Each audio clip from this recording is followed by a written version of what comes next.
पराश्रय था। कदाचित कोई बासल ना भी दे, आनंद में डूब जाना, अभी मैंने पर से प्राप्त बासल में पले हैं, अब मुझे आत्मगुरु में ही बासल देखना है। शल्य रहित चारित्र का पालन, यही बासल है।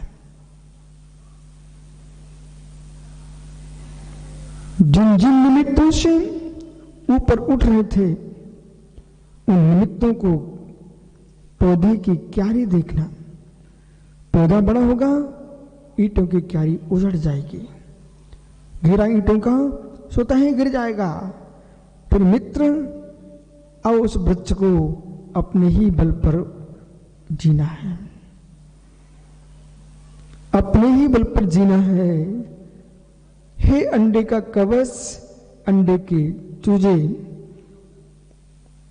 बाहर तुम निकलोगे, अंडा फूटेगा, फिर आपको अपने पंखों के बल पर जीना है, अंडों में नहीं जी पाओगे।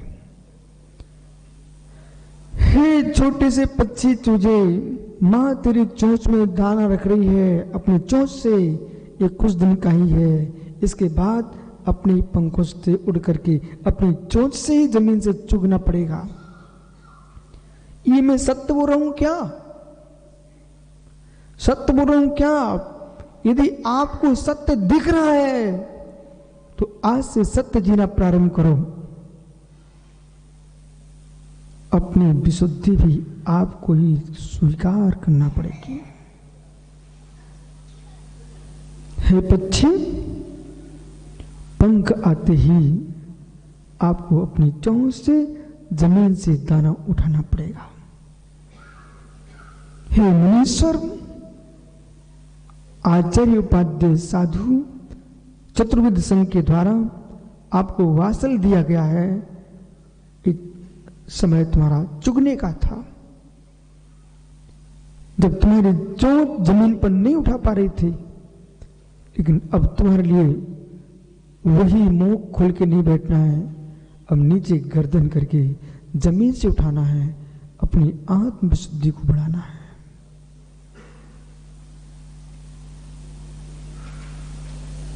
निमित्तों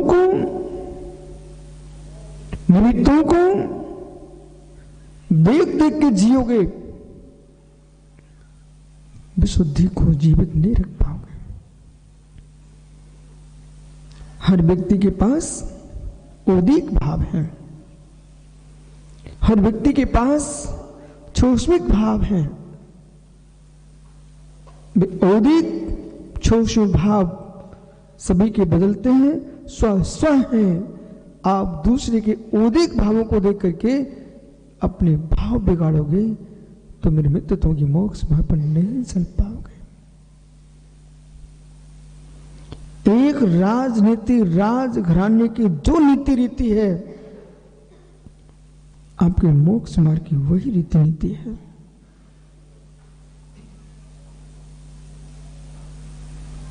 जैसा मित्र, जिसके घर में टोकरी भर के साग आता है,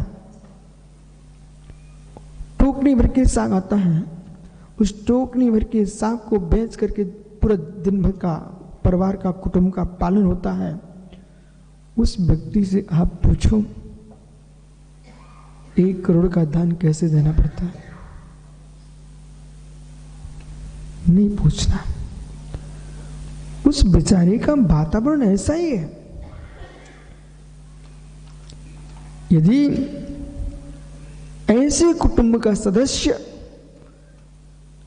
आपका चपरासी भी बनना चाहे तो मित्र उसको दूसरी जगह लगवा देना, अपने यहां नहीं लगाना। जहां पर बहुत बड़ी कोई बागबाना हो, कोई खेती बाड़ी हो, वहां काम में लगा देना उसको।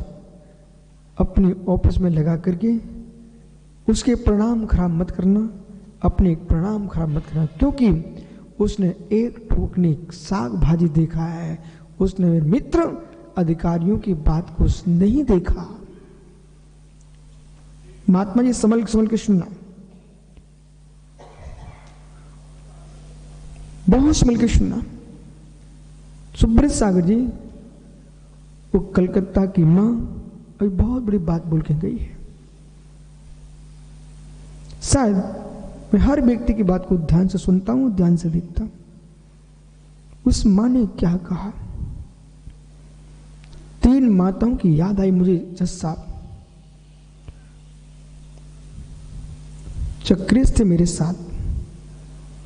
सोलापुर में मैंने प्रवेश किया प्रथम दिन सोलापुर महाराष्ट्र। माताएं आई, सिर पर कलश लिए अगवानी कर रही थी। अपने सहज वृत्ति से मैंने कमंडल लिया, चक्र से याद है आपको, कमंडल लिया, पीछे से मार्जन किया और पैर धो के अंदर मंदिर में प्रवेश कर गए। इतनी सी बात को देख करके सोलापुर में मेरा चातुर्मास हुआ। 4 महीने बाद वो मां क्या बोलती है, महाराज जी हमने अपने समाज को उसी दिन निर्णय करा दिया था। आप थे जब प्रथम बार गए थे, आप थे मेरे साथ, प्रथम बार थे, उसी दिन की तो बात कर रहा हूं। उस एक दिन के मात्र मार्जन करके मुझे मंदिर में प्रवेश करना था। इतना सा देख करके वहां के समाज ने, वो मां क्या बोलती है, महाराज जी हमने उसी दिन निर्णय कर लिया था इन महाराज का चौमासा कराएंगे। विषय पकड़ना। दीपक भैया विदिशा में गाथा नंबर 80 प्रवचन सार, इसका एक प्रवचन की मैंने सहज भाव से किया। एक मां आके बोलती, महाराज जी दिगंबर मुनि ग्रंथों के गाथाओं पर प्रवचन करते हैं क्या? ओहो, महात्माओं इसे आत्म प्रशंसा के रूप में मत देखना, इसे आप अपने जीवन की सजगता के रूप में देखना। दीपक यथार्थ यह है, मुझे मालूम नहीं चलता कौन जीव ग्रास रख के गया है। हमारे आगम में लिखा है ग्रास देखो, नीचे पात्र देखो और देने वाला अंधा लंगड़ा लूला ना हो, इसका ध्यान रखो। लिपस्टिक, नेल पॉलिश आदि अशुद्ध द्रव्य न लगाए हो, इतना ध्यान रखो। लेकिन आगम में लिखा है, हे श्रमण, गाय घास को देखती है, घसियाने को नहीं देखती है कि घास देने वाला अमीर है कि गरीब है, छोटा है कि बड़ा है। तो ये पेट भरना है, घास देखो। हे दिगंबर मुनिराज, तुम पात्र के दाता के द्वारा दिए द्रव्य को स्वीकार करो, प्रासुक हो, मर्यादित हो, लेकिन ये मत देखना उसका चेहरा कैसा है, कैसा आगम में लिखा बराबर। कहां भीलवाड़ा में चातुर्मास हुआ था, वो मां कब मुझे आहार दे के आ गई, वो आज माइक में गरी, महाराज जी मैंने पहली बार आहार भीलवाड़ा में दिए थे। इससे लगता है कदाचित विशुद्ध सागर जरूरत देख लेते, उस मां की श्रद्धा टूटती कि नहीं टूटती। प्रश्न इतना सा है।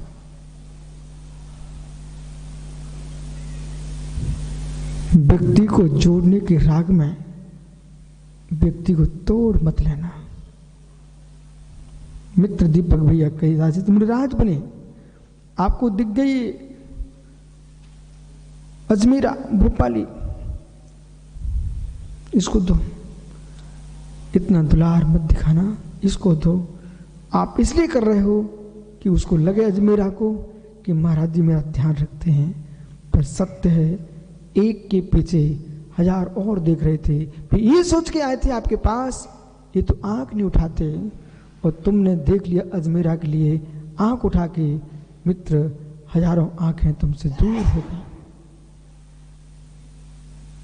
इस सारस्वत सागर जी दीपक से नहीं करे, आपसे कह रहे हैं। वो तो आहार देने वाला है, आप आहार लेने वाले हो। ऐसे भी लोग आएंगे, महिपाल कहेंगे महाराज जी खोलो तो आंख खोल के तो देखो मुझे, नहीं, आंखें खुली हैं इसलिए तो अंजलि देख रहा हूं। आंख खोल के तो आहार लेना, आंख उठा के आहार नहीं लेना।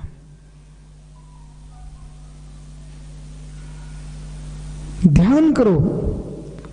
हमारे जैन सिद्धांत में आंख बंद करके ध्यान करने के कहीं विधान नहीं है। है क्या? नासाक दृष्टि है।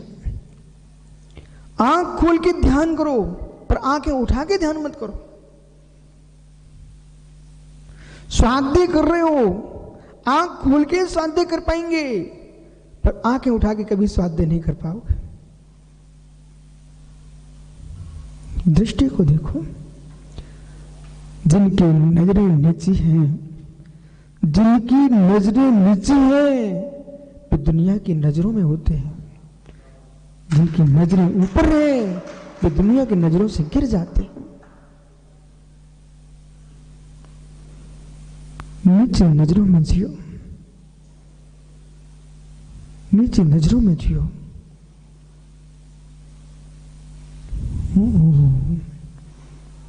नित्य निमित्त रहेंगे। प्रिय निमित्त भी अच्छे अप्रिय हो जाएंगे। ये तो प्रकृति का स्वभाव है। बहिरंग प्रिय निमित्त भी अप्रिय हो जाएंगे, प्रकृति का स्वभाव है। अंतरंग निमित्त आपका, मेरे मित्र, अंतरंग निमित्त जिसको हम दर्शनिक दृष्टि में देखें, दार्शनिक दृष्टि में देखें, व्याकरण की दृष्टि से देखें, तो आचार्य पूज्यपाद स्वामी मित्र, पूज्यपाद स्वामी जैनेन्द्र व्याकरण में लिखते हैं, चक्रे साधकतम कर्णम। कर्ण साधकतम होता है, कर्ण साधकतम होता है जब जब विभिन्न दार्शनिकों के जटिल भाषा में लिखित ग्रंथों को जब देखती ना, तब यथार्थ कहूं, मन कहता है हमारे सारे त्यागी वृंद द्वंद्वों से दूर होकर के ग्रंथों में लीन हो जाए।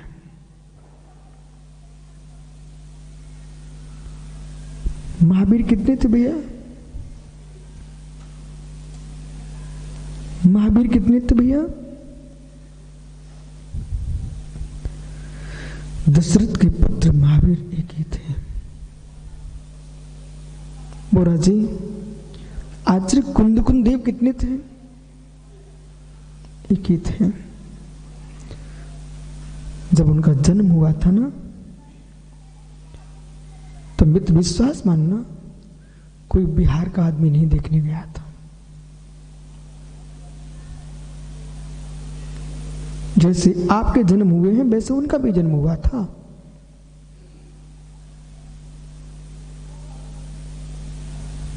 पर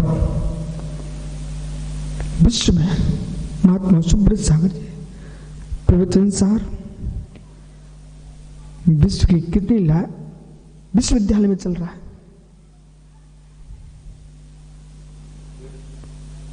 मित्र, लगभग देश विदेश में 180 विश्वविद्यालयों में प्रवचन सार चल रहा है। कुरल काव्य कितने देशों में चल रहा है? विश्व कोई देश नहीं है जिसमें कुरल काव्य की चर्चा ना हो रही हो। मित्र, नीति का ऐसा महान ग्रंथ सर्वाधिक भाषाओं में भाषांतरित है। प्रश्न है, इन आचार्य भगवंतों के माता पिता ने भी मित्र एक झुपड़िया में ही जन्म दिया था, एक कक्ष में ही जन्म हुआ था। अपनी योग्यताओं से कुंद कुंद विस्तृत हो गए। अपनी योग्यताओं से क्या मुख देखना किसी का, जरा मेरा भी नाम ले देना, नहीं, ये शब्द नहीं कहना मुझे। अब यह योग कहना, आचार्य कुंद कुंद देव ने इतनी योग्यता हासिल की। हे मित्र, अपनी योग्यता से चाहे दिगंबर हो, चाहे श्वेतांबर हो, स्थानक हो, मंदिर मार्गी हो, वैदिक हो, अवैदिक हो, नास्तिक हो, आस्तिक हो, जब जब अध्यात्म की व्याख्या चलती है, सारे जगत के विद्वानों को कुंद कुंद का साहित्य पढ़ना होता है।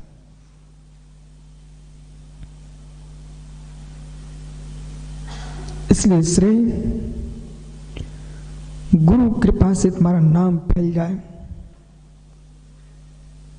ये भिन्न पुण्य है। अपनी योग्यता से तुम्हारा नाम हो, ये आपका पुरुषार्थ है। इस स्थान पर दूसरे शब्द का और प्रयोग करते हैं हम, यश के लिए नहीं, साधना के लिए तत् निर्णय करो, यश फैल ही जाएगा, धर्म की प्रभावना हो ही जाएगी, श्रुत का कोष भर ही जाएगा।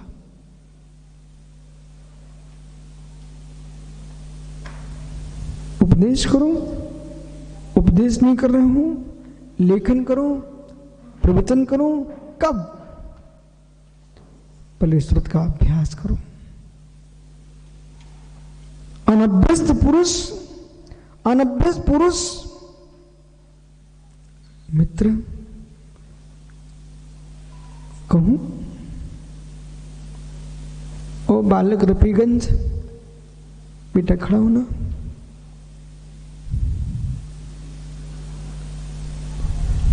क्या नहीं, इस मंदिर पहले भी कभी आए हो? नहीं आए ना? आप सीधे यहां आ गए हो कि घर की गाड़ी से आए हो कि ऑटो से आए हो? गाड़ी से आए हो। बेटा, रास्ते में कहीं पूछा कि कहां मुड़ना है? रास्ते में कहीं पूछा वैशाली बासुकुंड का रास्ता? ईमानदार से बोलना। ठीक, मैं खुश हूं तेरे से, सत्य बोला इसलिए। यानी यदि आपको अपने रफीगंज में जाना हो तो कितने लोगों से पूछोगे? ठीक, ज्ञानी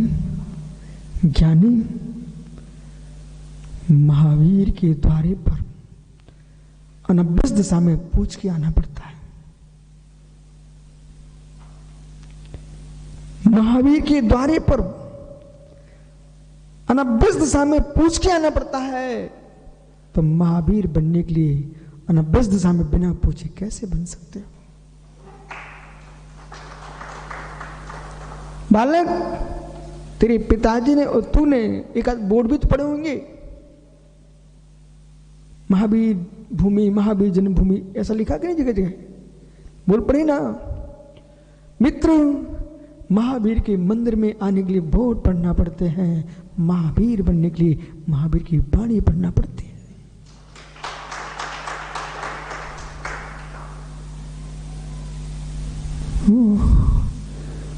यदि मैं आपसे बोलूं, जाओ बेटा रफीगंज, पटना में न्यायाधीश अखिलेश जी घर चले जाना, पहुंच जाओगे? किसी से पूछोगे कि नहीं? बिना पूछे पहुंच जाओगे? कोई पता पूछोगे नहीं बेटा, किसी से पहुंच जाओगे? पटना में जाइए, अखिलेश जी के घर चले जाना, जज साहब के यहाँ, पहुंच जाओगे ना? पूछोगे ना? मित्र, जब जगत के न्यायाधीश के घर बिना पूछे नहीं पहुंच सकते हो, सामान्य न्यायाधीश जो 3 लोग की आत्मा का न्याय करने वाले हों, उनके यह स्थान पहुंचने के लिए बिना पूछे तुम कैसे पहुंच सकते हो? मोक्ष मार्गस्य नेतारम भीतारम कर भ्रुवताम ज्ञातारम विसत्तानम बंदे तद्गुण लब्धे।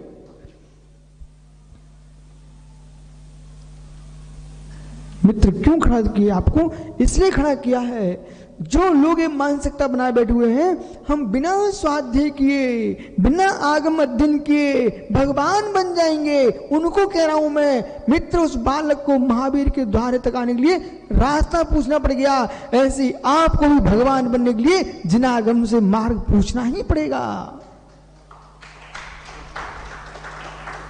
विराजो, जीव देख लेना।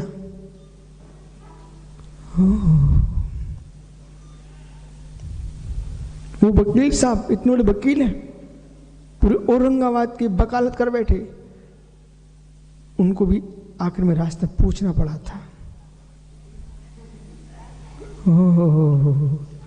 क्या हुआ?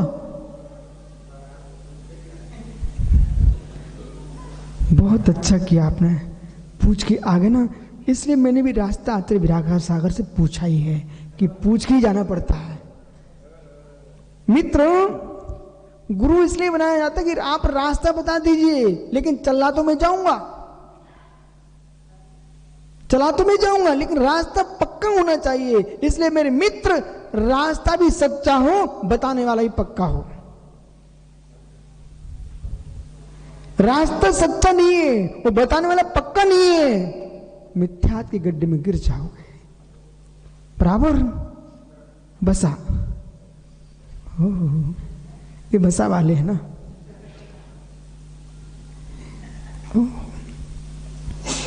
इसलिए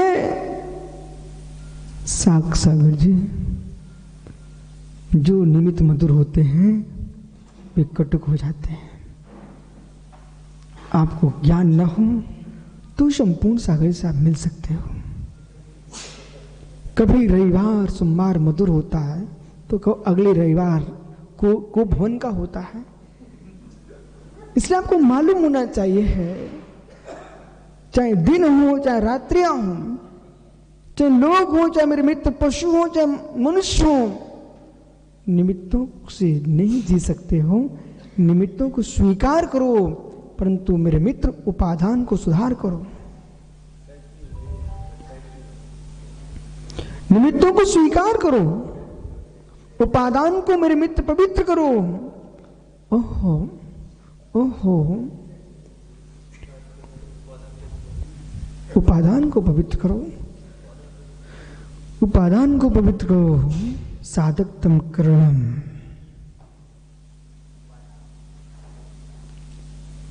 साधकतम करणम, पूज्य पाद स्वामी कह रहे हैं। जैनेन्द्र बुद्धि,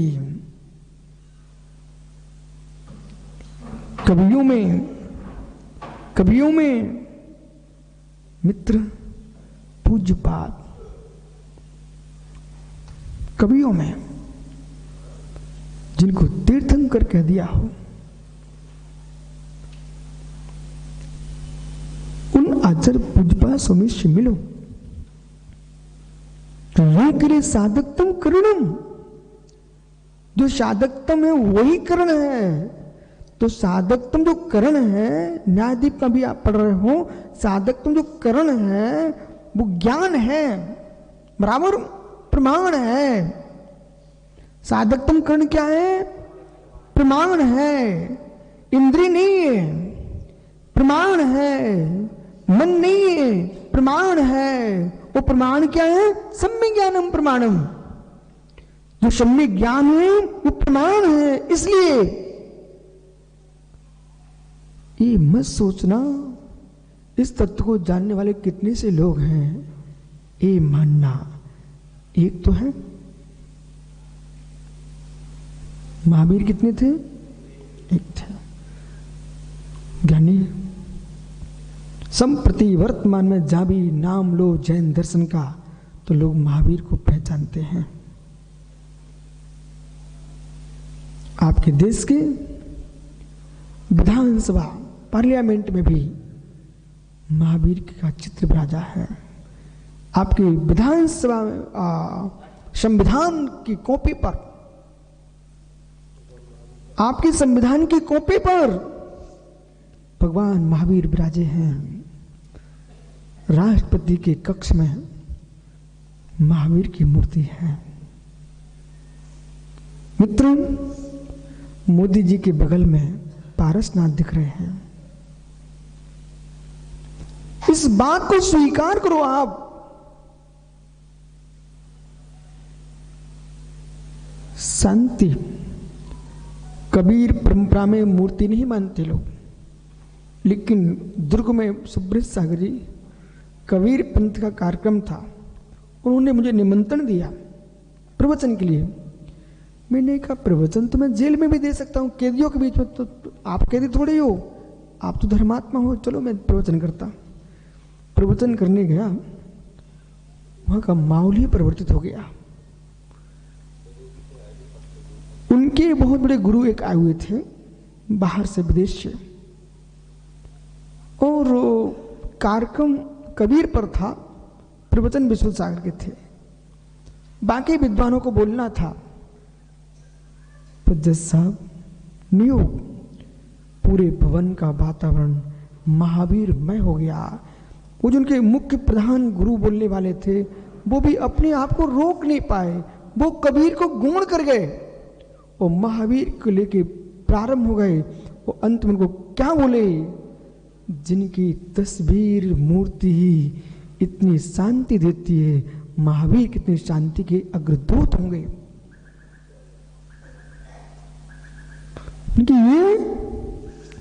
ये स्पष्ट लोग उनके जो बैठे हुए थे आंखों ऊपर उठा के देख रहे थे, क्या कह रही है हमारे गुरु। बोले महावीर का तस्वीर ही जब शांति देती है तो महावीर कितनी शांति के अग्रदूत होंगे। और ही नहीं, आप लोग तो अपने घर में होते हो ना, दिगंबर एक ऐसी मुद्रा है कहीं छुप के नहीं रहती है। यहां पर मंदिर के पीछे, भवन के पीछे 1 महीने पहले एक कार्यक्रम चल रहा था, कबीर पंथ का ही चल रहा था, वहां प्रवचन चल रहा था। उस प्रवचन में शायद महाराजों ने सुना हो, जो प्रवचनकार था वो स्पष्ट कह रहा था, और भाग्य मेरा आज हमें महावीर की भूमि पर एक आत्म तत्व की चर्चा करने का अवसर मिला है। मतलब किसी ने महावीर के लिए मूर्ति के रूप में देखा, किसी ने महावीर को मुद्रा में देखा, विषय पकड़ना, किसी ने महावीर की मूर्ति को देखा, किसी ने महावीर की मुद्रा को देखा, किसी ने महावीर के आचरण को देखा, तो किसी ने महावीर के सिद्धांतों को देखा। अध्यात्म जो पक्ष है कबीर पंथ का, वो पूरा का पूरा जैन सिद्धांत से प्रभावित पक्ष है।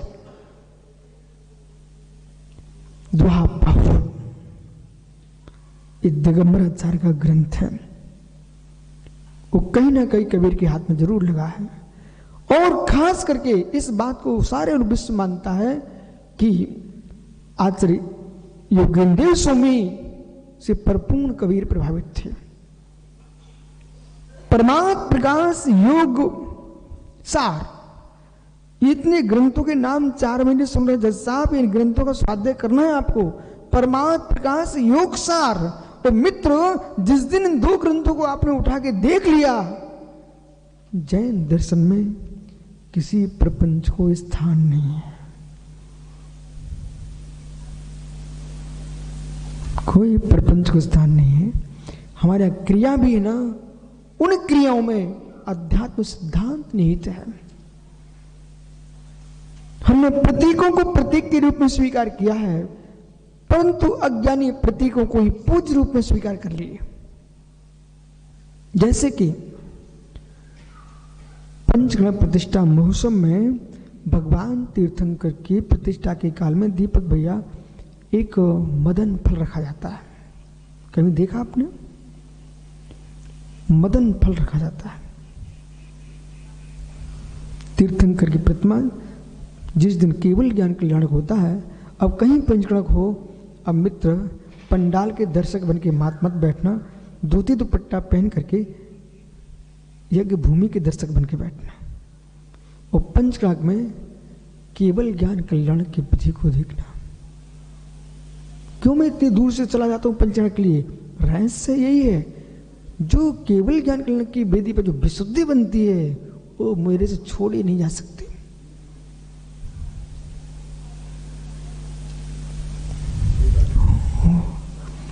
वहां पर एक मदन फल रखा जाता है। मदन फल तो आप जानते होंगे। वो क्यों रखा जाता है? पंडित बाबूलाल पठा से हमने पूछा, टीकमगढ़ से। बोले महाराज जी सब रहस्य, ये फल तंत्र में मंत्र में तो काम आता ही है, बहुत शक्तिशाली है। प्रभु को केवल प्रकट हुआ, हम कैसे दिखा सके, लोगों को बता पाए कि अनंत वीर प्रकट हो चुका है। अनंत वीर प्रकट नहीं होगा तो मित्र अनंत ज्ञान कैसे झेल पाएंगे? कभी तीर्थंकर परमात्मा की बिल्कुल सामने खड़े नहीं होना चाहिए, थोड़ा तीर्थ से खड़े हो। प्रतिष्ठित प्रतिमा जो प्रतिष्ठित हो रही है उनको पर्दा डाल दिया जाता है। क्यों? मंत्र का प्रभाव, अनंत बल, अनंत वीर प्रकट हुआ है, अनंत ज्योति प्रकट हुई है, उसको तुम झेल नहीं पा रहे हो। वहां पर सावधान रख दिए पंडित जी ने। तो लोग कहेंगे, महात्मा छिंदवाड़ा कहेंगे तो कैसा क्रियाकरण चल रहा है? वे सावधान रखे हुए थे। हम कैसे कहें प्रभु की स्याद अस्ति स्याद नास्ति, स्याद अस्ति नास्ति, स्याद अवक्तव्य, स्याद अस्ति अवक्तव्य, स्याद नास्ति अवक्तव्य। ये सप्तभंगी वाणी करी हुई है, उसे दिखाने के लिए हमने प्रतीक रख दिया है, सप्तभंगी ये है।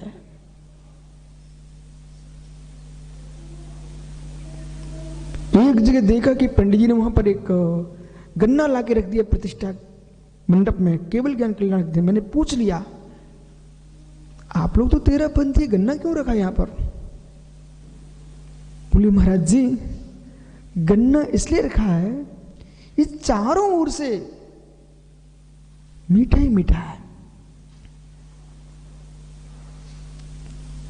अनंत सुख प्रकट हो चुका है, इसलिए गन्ना रखा हुआ है। अब कोई गन्ना कोई देव मान के पूजना शुरू कर दे वहां पर, तो उसकी भूल है। हमने तो प्रतीक रखा था।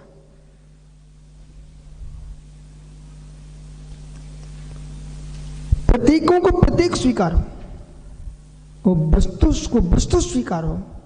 प्रतीक भी वस्तु है, उपचार भी वस्तु है, और जिसका उपचार है वो भी वस्तु है। पर उपचार उपचार है, उपादान उपादान है, बराबर। मुख्यार्थ मुख्यार्थ है, उपचार उपचार है, दोनों दृष्टियों का ज्ञान होना चाहिए। इसलिए यहां पर जब प्रमाणाभास की व्याख्या कर रहे हैं, गाथा कौन चल रही है? प्रमाणाभास की व्याख्या कर रहे हैं। तो प्रमाणाभास की व्याख्या करते हुए ततो अन्य तदाभासम, ततो अन्यत लवकुश। बेटा कलकत्ता पहुंच करके घूमना नहीं है, जो सीखा उसे दोहराना है। ततो अन्यत तदाभासम। बालक जब तक उम्र छोटी है, ग्रंथ कंठस्थ हो रहे, कंठस्थ कर लो, हम बाद में आपको समझा देंगे, आप परीक्षा में कंठस्थ कर लेना। 1990 का वो दिन मुझे याद है, आचार्य विराग सागर महाराज जी ने मुझे ये परीक्षा मुख सूत्र पढ़ाया। यथार्थ बताऊं ना, याद तो कर रहा था, समझ में कुछ भी नहीं आ रहा था। उसमें आचार्य श्री यही कहा उन्होंने कि आप याद कर लो, समय समझा देगा, समय समझा देगा। और मेरी बात पे विश्वास ना हो तो तू अपने पिताजी से पूछ ले, समय समझा देगा। वो ना बताए शर्म से तो ये आगे बैठे इनसे पूछ लो। ये पूछो, कनाडा जिस दिन शादी हुई थी उस दिन तुम समझदार नहीं थे, मानते हो क्या? कनाडा अनिल जिस दिन शादी हुई उस दिन समझदार नहीं था, विश्वास मानिए, आप मान लो तो तुम्हारी नहीं धुलेगी, नहीं मानो तो मैं धुल दूंगा। भैया जिस दिन शादी हुई थी उस दिन आप उतने समझदार नहीं थे, पर समय ने तुमको समझदार बना दिया। दूसरे की बिटिया के साथ कैसे रहना पड़ता है इस समय ने सब सिखा दिया आपको। ये सही है कि नहीं? ठीक है, बहुत अच्छा आदमी मान लेता है। बैठ जा भैया। ओहो मित्र, बहुत अच्छा कह रहे हैं आप। अभी भी समझदार हो तो छोड़ के आ जाओ। नहीं तो मालूम महिपाल भैया, जो समझदार होते हैं उनसे कहते बेटा तुम छोटे हो, जो बड़े हो गए हैं कहते बूढ़े हो रहे हैं, अब क्या करें महाराज।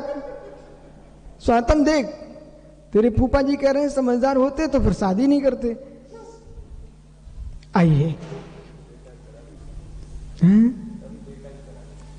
अरे इनको लगा महिपाल को कहीं अनुज चला ना जाए, तुरंत आनंद फानंद दोनों बेटों की एक मंडप पे करा दिए। आइए मित्र, बासल भैया समझ में आ रहा है क्या? यानी बास कुंडा करके जितने वर्ष तुमने जी लिया है उन सारे वर्ष को आप मान लो अज्ञानता में निकल गए। अब आज से जीवन प्रारंभ करो, आज से जीवन प्रारंभ करो। अभी हम यही सोचते रहते, सुंदर सफेद वस्त्रों को पाल पहन करके हम बड़े त्यागी हो गए हैं। अब मित्र आज तुमको समझ में आ जाएगा, सुंदर भावों से हम बड़े त्यागी होते हैं।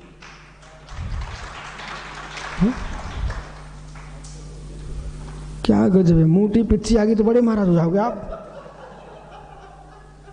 चमकता कमंडल मिल गया पुण्य तो बड़े महाराज हो जाएंगे क्या? अरे चमकते परिणाम होना चाहिए। आइए तो भाषण देख बालक, कुछ इधर देख मेरी तरफ। बेटा सिद्धांतों को इन युवाओं को भी समझाना चाहते हो तो सूखे चेहरे करके नहीं समझा सकते। कहूं पक्का कहता। भोजन हो गया क्या? ठीक। बालक समझ, दाल से पेट भरता कि रोटी से? इतना सही मेरे पास। दाल से पेट भरता कि रोटी से? दाल क्या करती है? तो दाल पी ले कर ना बेटा, दाल पी लिए कर। कुछ कहो ना। क्यों बेटा? समझ, जिनसे सोमी। आप कहां की याद रखते? सोमी आचा जिनसे सोमी ने आदि पुराण में लिखा हुआ है, सूप के बिना पेट नहीं भरता। सूप जानते? सूप। ओहो हो। जिनके हृदय में टमाटर, उनको टमाटर ही दिखता है। मां, सूप का अर्थ होता है दाल संस्कृत में। बिना दाल के पेट नहीं भरता। अब इसे पकड़ना क्यों लिखा है ऐसा? रोटी शुष्क होती है, उसको गीला करने के लिए आपको दाल लेना चाहिए। और दाल भी यदि आपने उसके सीधी सीधी दाल है और सीधी सी रोटी है तो बेटा कुछ दिन चलेगा लेकिन सिर दर्द करेगा आपका।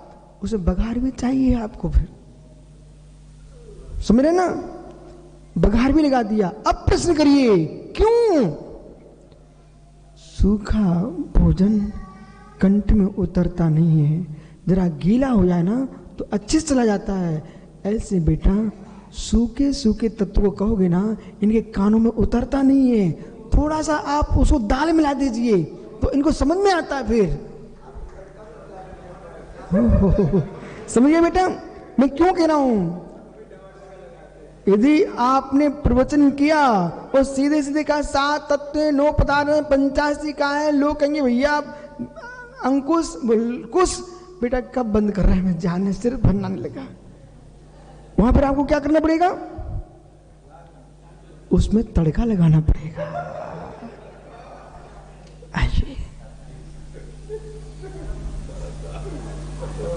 बुंदेलखंडी बोलते भबका,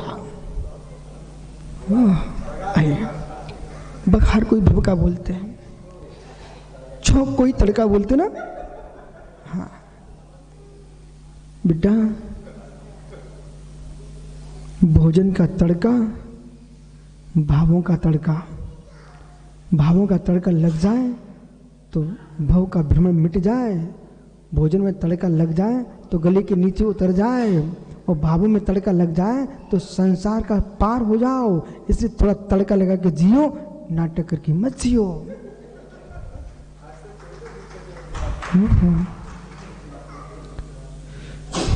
मिथ्यत्वम अज्ञानम,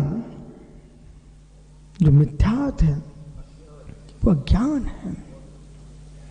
ओहो भैया, नहीं ज्ञान तो विकल्प मत करो, इतने सीख लो। जिन देव ने जो कहा है, जिन वाणी में निर्गंत गुरुओं ने समझाया है, वही भूतार्थ सत्य है।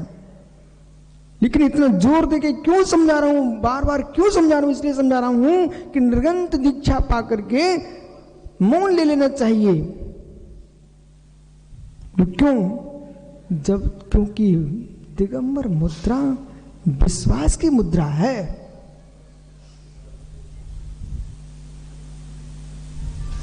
माना कि रफीगंज, बेटा तेरी आज दीक्षा हुई, आज ही बिहार हो गया दूसरे गांव में, आप पटना पहुंच गए। वहां के लोगों को मालूम नहीं था कि नवदीक्षित हैं कि चिरदीक्षित हैं। जब आप पहुंच गए, आई मालूम यशोधर सागर के पास वैशाली के जज साहब आ गए। जज थे ना, आपने तो भेजा था जज साहब, वैशाली और दुबले पतले से रास्ते में आ गए। अब वो धर्मात्मा जीव थे, उन्होंने प्रश्न कर दिया किससे? यशोधर सागर जी से। उन्हें थोड़ा ही मालूम था कि नवदीक्षित है, दिगंबर मुनिराज है, मुद्रा विश्वास की है। बेटा दीक्षा लेती मौन ले लेना चाहिए। क्यों? क्योंकि विश्वास की मुद्रा है। उत्तर नहीं दिया तो लोग क्या सोचेंगे, उल्टा उत्तर हो गया तो लोग क्या सोचेंगे। इसलिए आपको मेरा श्रुत अभ्यास नहीं है, मेरा मौन ही श्रेष्ठ है। गुरु महाराज से पूछिए, विश्वास की मुद्रा है। कैसे? यहां पर बहुत सारे लोग बैठे हैं। अजमेरा जी, मिठाई बनती क्या आपके यहां? आसी है क्या?